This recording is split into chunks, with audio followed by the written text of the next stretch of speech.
प्यारे बच्चों, अस्सलामु अलैकुम वरहमतुल्लाहि वबरकातुहू। अल्हम्दुलिल्लाहि रब्बिल आलमीन वस्सलातु वस्सलामु अला अशरफिल अंबिया वल मुरसलीन नबीना मुहम्मद व अला आलिहि व सहबिहि अजमाइन। आइए प्यारे बच्चों, अब हम कहते हैं hide and seek game.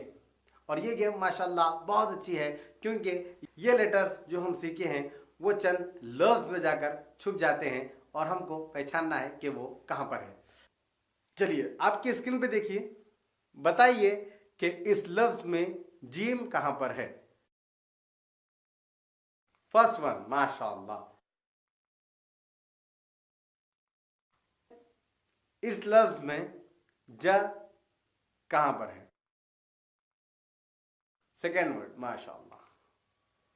And इसमें लास्ट वन, सुभान अल्लाह, गुड जॉब। चलिए यहां पर बताइए शीन कहां पर है। फर्स्ट वन, सुभान अल्लाह। यहां पर बताइए शीन कहां पर है। थर्ड वन, माशाअल्लाह। यहां पर बताइए शीन कहां पर है।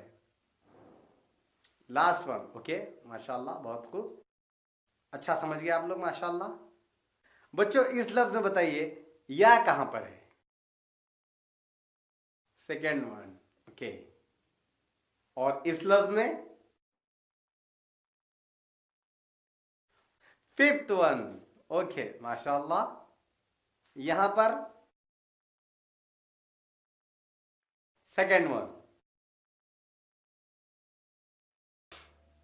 प्यारे बच्चों, माशाअल्लाह आप लोगों ने बहुत ही अच्छे तरीके से गेम को खेला और आपने तमाम लेटर्स को बहुत ही अच्छे तरीके से पहचाना है। प्यारे बच्चों, माशाअल्लाह, जज़ाकल्लाह खैर। वस्सलामु अलैकुम वरहमतुल्लाहि वबरकातुहू।